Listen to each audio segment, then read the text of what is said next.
जय हिंद दोस्तों, welcome to कल्पाक्ष ice और स्वागत है आपका कल्पाक्ष के डेली करंट अफेयर सेशन। चलिए आज बात करते हैं 16 अगस्त 2025 के उन महत्वपूर्ण इवेंट्स के बारे में जो आगे आपके एग्जामिनेशन में महत्वपूर्ण होने वाले हैं।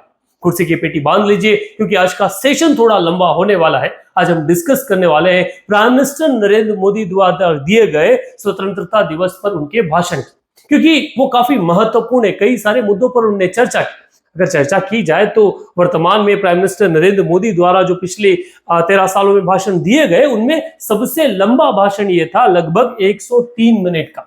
इस भाषण में उन्होंने एक चार्ट, एक बोल्ड रोड मैप जो है वो विकसित भारत 2047 के लिए दिया और कई महत्वपूर्ण ऐसे मुद्दों के बारे में चर्चा की जो कल आपके एग्जामिनेशन के साथ साथ आपके भविष्य और देश के लिए भी काफी महत्वपूर्ण होने वाले। तो चलिए शुरुआत करते हैं। अगर आप वीडियो पर आए तो वीडियो को अंत तक जरूर देखें क्योंकि यहां से सवाल बनने की संभावनाएं प्रबल है। आप पुराने सालों का रिकॉर्ड उठाकर देख सकते हैं कि किस तरह से एग्जामिनेशन में यहां से सवाल पूछे गए। So prime minister address focus on self reliance, innovation, citizen empowerment, highlighting India's journey from nation dependent on others to a globally confident, technological advanced and economically resilient country. सवाल एक जब पॉइंट आया कि जब 79वां आपका स्वतंत्रता दिवस मनाया गया तो स्वतंत्रता दिवस पर प्रधानमंत्री ने जो मुद्दे चुने वो मुद्दे थे विकसित भारत के रोडमैप को लेकर। उन्होंने मुद्दे में क्या रखा? आत्मनिर्भरता, इनोवेशन, आधुनिकीकरण, सिटीजन एम्पावरमेंट और साथ ही साथ ये बताना कि किस तरह भारत एक ग्लोबली कॉन्फिडेंट देश बनकर निकल कर आया जो पहले दूसरों पर निर्भर था, जहां अनाज दूसरों के यहाँ आता था। अगर की हाइलाइट्स के बारे में बात की जाए कि प्राइम मिनिस्टर नरेंद्र मोदी के स्पीच की हाइलाइट्स क्या क्या है तो सुनिएगा। सबसे पहले उन्होंने मेंशन किया पाकिस्तान के पॉइंट को लेकर, पाकिस्तान को टारगेट करते हुए, that the Indus water treaty is unacceptable to us, ठीक है, because in the interest of our farmer and the interest of nation.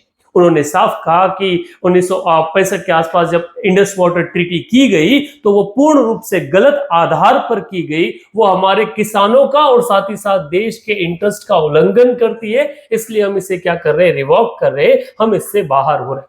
तो आपके लिए एक महत्वपूर्ण कॉल, अगर आप यूपीएससी, एमपीपीएससी या स्टेट पीसीएस के एग्जामिनेशन में जा रहे हैं तो आपको कवर करना है कौन सा पार्ट? इंडस वाटर ट्रीटी, क्योंकि यहां से क्वेश्चन बनने की संभावनाएं प्रबल। जब बात आई विकसित भारत के बारे में तो उन्होंने बोला कि कैसे विकसित भारत बन सकता है, जब तक हम आत्मनिर्भर नहीं बनेंगे तब तक हम क्या नहीं बन सकते, विकसित भारत नहीं बन सकते। तो उन्होंने बोला ये सब होगा किस रीढ़ के आधार पर, तो सेल्फ रिलायंट भारत के आधार पर, आत्मनिर्भर भारत के आधार। एमपीपीएससी ने तो अपने मेंस के सिलेबस में इस सेल्फ रिलायंट, आत्मनिर्भर भारत को मेंशन कर दिया है, साथ ही साथ विकसित भारत 2047 को भी सिलेबस में डाल दिया है। तो दोनों चीजें आपके लिए यहां से न्यूज में है।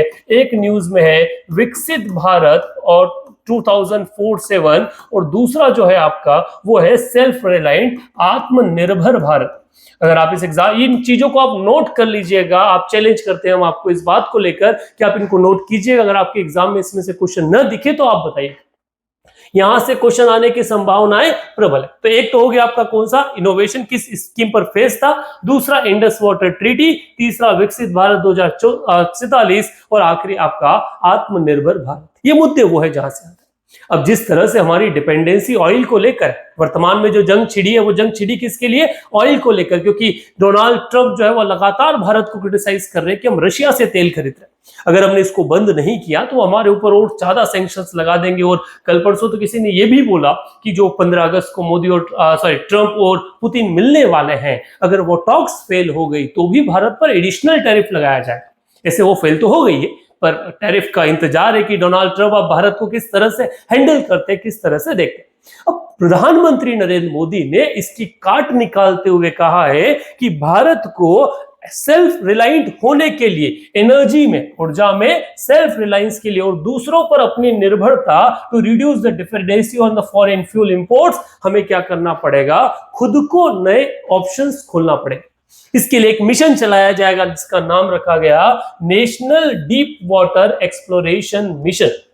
जो रेयर अर्थ मटेरियल्स हैं, उन रेयर अर्थ मटेरियल को, पेट्रोलियम को खोजने के लिए, अपनी ऊर्जा पर संबंधित जो डिपेंडेंसी उसको खत्म करने के लिए हम एक मिशन चलाने वाले हैं, national deep water exploration mission. तो जो फोर्थ पॉइंट आप लेकर आना चाहते हैं आपकी आने वाली चीजों के लिए, जिस पर आपको लास्ट पूरी, जब तक आपका एग्जाम नहीं हो जाए तब तक फोकस करना है, तो वो क्या है? National deep water exploration mission, जिसके तहत हम ऑफशोर एनर्जी रिसोर्सेज को क्या करने वाले? हार्नेस करने वाले। तो ये महत्वपूर्ण और चौथा पॉइंट जिसको आप एड ऑन कर लीजिए, जहां से कल को सवाल बनने की संभावनाएं प्रबल रहेगी। तो 3 मुद्दे प्रधानमंत्री ने ऐसे तो डिफरेंट एस्पेक्ट को कवर किया, अलग अलग मुद्दों को। इन्होंने साथ में ही इंडिया की जो कल्चरल इंस्पिरेशन है उसको लेकर बात की। मोदी ने जिस तरह से वर्तमान में ऑपरेशन सिंदूर के समय आकाश तीर, जो इंडिया का एयर डिफेंस सिस्टम था, उसकी कैपेबिलिटीज की चर्चा की, उसको कहीं ना कहीं एक शाबाशी जो है वो दी। पर साथ ही उन्होंने बोला कि आने वाले समय में एक चैलेंज है, क्योंकि वर्तमान में जो पाकिस्तान के डिफेंस चीफ है या आर्मी चीफ, जिनका नाम शायद मुनीर, मिस्टर मुनीर, वो यूएस विजिट पर गए थे और वहां से उन्होंने भारत को चेताया कि अगर पाकिस्तान पर कुछ हुआ तो वो एक न्यूक्लियर अटैक करेगा और वो खुद नहीं आधी दुनिया को ले डूबेगा। साथ ही उनके ही किसी मिस्टर भुट्टो ने ये बोला कि अगर भारत कोई डैम बनाता है तो हम उस डैम पर मिसाइल दाग देंगे, उस डैम को फोड़ देंगे। और किसी ने बोला कि जामनगर की जो रिलायंस की रिफाइनरीज है उसे टारगेट किया जाएगा। अब इन सारे एक्यूमुलेटिव थ्रेट को कवर करने के लिए प्राइम मिनिस्टर ने एक सुदर्शन चक्र चला दिया और उन्होंने कहा कि भारत को आने वाले 10 वर्षों में हर पब्लिक इंफ्रास्ट्रक्चर को प्रोटेक्ट करने के लिए, पब्लिक में फिर आपका रेलवे स्टेशन, बस स्टेशन या और ये nuclear power plants and all, इन सबको प्रोटेक्ट करने के लिए एक मिशन, एक ऐसा शील्ड बनाने वाले हैं जो इंस्पायर्ड होगा भगवान श्री कृष्ण के सुदर्शन चक्र से। जन्माष्टमी जैसे आज है, उसके उपलक्ष्य में ये बात कही गई, तो उनका कहना है कि वो लॉन्च करने वाले हैं मिशन सुदर्शन चक्र। मिशन सुदर्शन चक्र आपका 5वां वो पॉइंट है जो आपके नोट्स में होना चाहिए और कल के लिए महत्वपूर्ण। ये एक नई टेक्नोलॉजी है जिसको लेकर हमने एक वीडियो डाला भी है, जहां से आप गो थ्रू हो सकते हैं, और डिटेल इसकी आना बाकी है। जितनी अवेलेबल थी उस डिटेल को हमने उसमें कवर किया। साथ ही साथ जब ये बात हो रही थी, उन्होंने बोला कि जिस तरह से जीएसटी का विरोध चल रहा है, जिस जीएसटी को क्या कहा जा रहा है, विपक्ष द्वारा गब्बर सिंह टैक्स के नाम से जाना गया, अब उसमें रिफॉर्म की बारी आई। Reform, the next generation reform, जिसमें जीएसटी को लेकर एक बड़ी दिवाली, मींस बाय दिवाली एक और दिवाली की जाएगी। और ये जो जीएसटी स्लैब्स है, इसमें एक बड़ा डिक्रीज जो है वो डिक्रीज देखने को मिलेगा।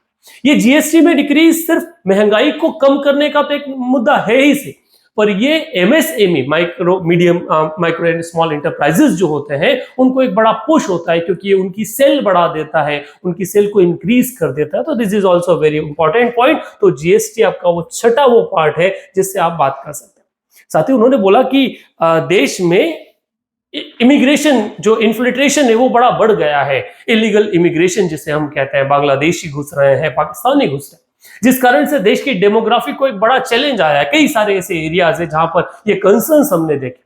उन्हें खत्म करने के लिए जिस तरह से बिहार में सर करके एक इनिशिएटिव चलाया गया, जो इलेक्शन कमीशन द्वारा चलाया गया, पर वैसे ही मुद्दों के आधार पर फिर वो एनआरसी हो, उस आधार एनआरसी, नेशनल सिटीजनशिप रजिस्टर के साथ में एक ऐसा पावर मिशन चलाया जाएगा जिसमें हम हाई पावर डेमोग्राफी मिशन के आधार पर हम इन सब चीजों को देखेंगे। हम ये देखेंगे कि भारत के यूनिटी, इंटीग्रिटी, सिक्योरिटी और इन सब के साथ स्ट्रेटेजिक और सोशल चैलेंज को क्या कर पाए, खत्म कर पाए। मतलब हम ढूंढ के जो इलीगल इमिग्रेंट भारत में आए उन्हें बाहर करेंगे और भारत की डेमोग्राफी को सिक्योर करने की बात करेंगे। जो लोग यूपीएससी, एमपीपीएससी के लिए या ऐसी मेंस जिसमें रिटन एग्जामिनेशन के लिए जाने वाले, उनके लिए 7वां महत्वपूर्ण पॉइंट है जो आपको कवर करना है इस पूरे साल। प्रधानमंत्री नरेंद्र मोदी जब भी बोलते हैं और वो बोले और दुश्मन कांपे नहीं, ये शायद होता नहीं। हमने हमेशा ये देखा है कि भारत क्या करना चाहता है, भारत खुद को सेल्फ रिलायबल, भारत मोदी हर बार सबको जवाब देना चाहते हैं, और वो हमने देखा। उन्होंने कुछ और मुद्दे को कवर किया। उन्होंने बोला कि जिस तरह से हमारी निर्भरता सेमीकंडक्टर्स, क्योंकि वो आजकल जितना भी एआई से लेके जमाने की चीजें चल रही है उसमें सबसे महत्वपूर्ण कोई रोल प्ले करता है वो सेमीकंडक्टर करता है।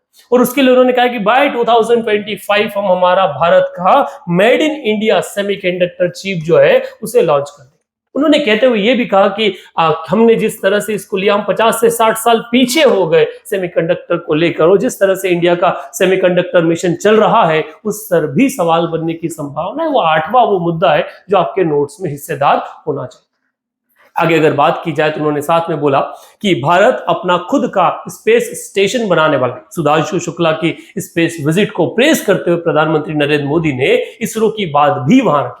उन्होंने बोला कि वो एक गगनयान मिशन चला रहे जो आत्मनिर्भर का परिचायक होगा और वो भारत का अपना खुद का स्पेस स्टेशन बनाकर एक नई कैपेबिलिटीज को शो करेगा, एक नए माइलस्टोन को बताएगा। सो भारत का खुद का स्पेस स्टेशन, क्योंकि आपने वर्तमान में न्यूज में सुना था ISS इंटरनेशनल स्पेस स्टेशन, उस जिस पर डोमिनेंस है अमेरिका का, नासा का, उसको हटाते हुए एक खुद का स्पेस स्टेशन जिसका नाम जो गगनयान के साथ में बनेगा। तो ये नवा वो पॉइंट है जो आपके एग्जामिनेशन के लिए महत्वपूर्ण। जब इन्हीं आधार पर बात की जाए तो उन्होंने ये बोला कि भारत आत्मनिर्भर बन रहा है। Over the period of time 300 से ज्यादा ऐसे स्टार्टअप से जो डिफेंस जो आपका एरोस्पेस में काम कर रहे हैं, उन लोगों ने अपना नया एक पॉइंट डाला है। तो इन स्टार्टअप्स को भी मेंशन करना प्राइम मिनिस्टर नहीं भूले। तो स्काई रूट हो या इससे संबंधित और भी कई स्टार्टअप, वो भी आने वाले समय में महत्वपूर्ण होने वाले हैं। तो ये आपके नवे पॉइंट का ही हिस्सा है जिन्हें आप अपने आने वाले साल में कवर करना चाहिए। प्रधानमंत्री नरेंद्र मोदी ने हर मुद्दे को छेड़ा। उन्हीं में उन्होंने सुदर्शन चक्र के बारे में बात चाहे, I repeat it, I think अगर बात की जाए तो उन्होंने न्यूक्लियर एनर्जी पर बात की। उनका कहा है कि न्यूक्लियर आने वाले समय में वो अपनी न्यूक्लियर पावर जो जनरेशन उसे 10 गुना बढ़ाना चाहते, और उसको 10 गुना बढ़ाने के लिए वो जो 4 क्रिटिकल सेक्टर्स जिसमें उन्होंने प्राइवेट प्लेयर की एंट्री को बिल्कुल बंद कर रखा था, जिसमें एक एटॉमिक एनर्जी था, उससे अब वो प्राइवेट प्लेयर्स के लिए खोलने वाले हैं। So India is opening the nuclear sector to the private players. तो उससे हमारी जो टेक्नोलॉजी या एनर्जी क्रिएशन का जो मुद्दा है वो थोड़ा आगे जाएगा, उसमें हम और अच्छा कर पाएंगे। सो ये 10वां वो पॉइंट है जो आपके मेंस के लिए भी महत्वपूर्ण है और प्रीलिम्स के लिए। साथ ही साथ प्रधानमंत्री नरेंद्र मोदी ने बेरोजगारी की जो समस्या है उसको लेकर एक बड़ा अनाउंसमेंट किया। उन्होंने कहा कि प्रधानमंत्री विकसित भारत रोजगार योजना की शुरुआत की जा रही है, जिसमें 1 lakh crore $1 lakh will be launch.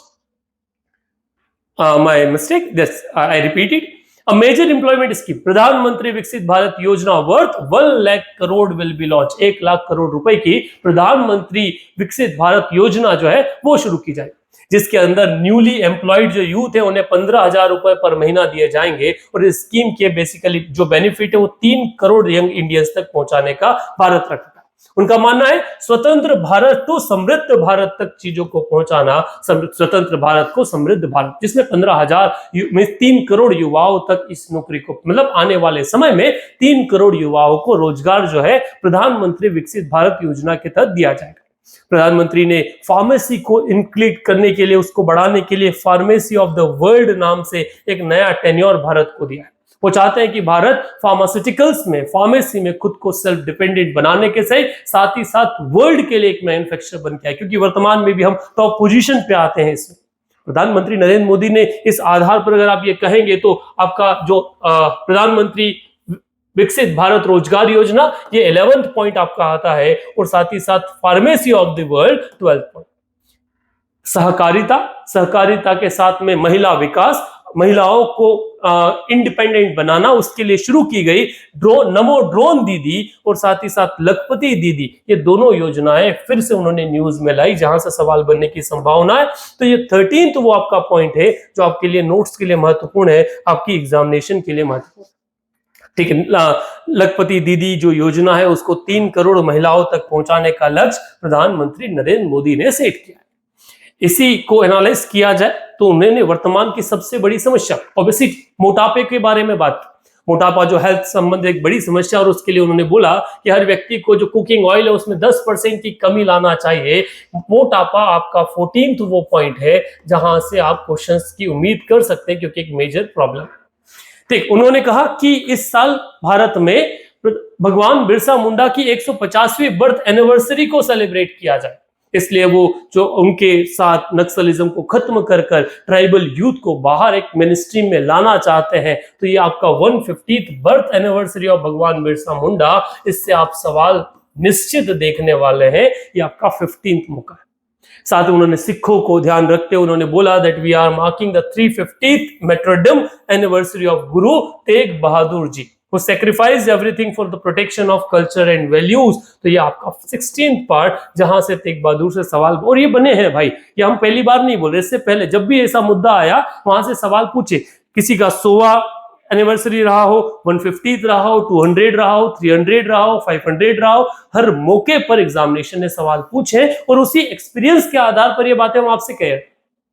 साथ ही साथ उन्होंने क्लासिकल लैंग्वेज स्टेटस में बात की कि इन्होंने मराठी, आसामीज, बांग्ला, पाली और प्राकृत को क्या बनाया, क्लासिकल लैंग्वेज बनाया। क्लासिकल लैंग्वेज आपका 17th वो पॉइंट है जहां से सवाल बनने की संभावना है, क्योंकि यहां से अभी वर्तमान में लैंग्वेज का डिस्प्यूट बड़ा चल रहा है। कभी वो तमिल को लेकर था, कभी तेलुगु को लेकर और वर्तमान में मराठी को लेकर। तो उन्होंने बोला है कि मराठी को क्लासिकल लैंग्वेज का दर्जा हमने दिया है, बीजेपी ने दिया है।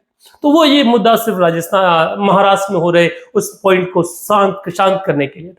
इसी तरह उन्होंने एक नए मिशन, ज्ञान भारतम मिशन, जिसके तहत वो अलग अलग स्क्रिप्ट्स जो है उन्हें डॉक्यूमेंट्स को टेक्नोलॉजी के तहत कन्वर्ट करना चाह रहे हैं, उसके बारे में बात की। तो ज्ञान भारतम मिशन, भारतम मिशन जो है ये आपका 18th वो पॉइंट है जो प्राइम मिनिस्टर की स्पीच से आपके एग्जामिनेशन में महत्वपूर्ण रोल प्ले करता है।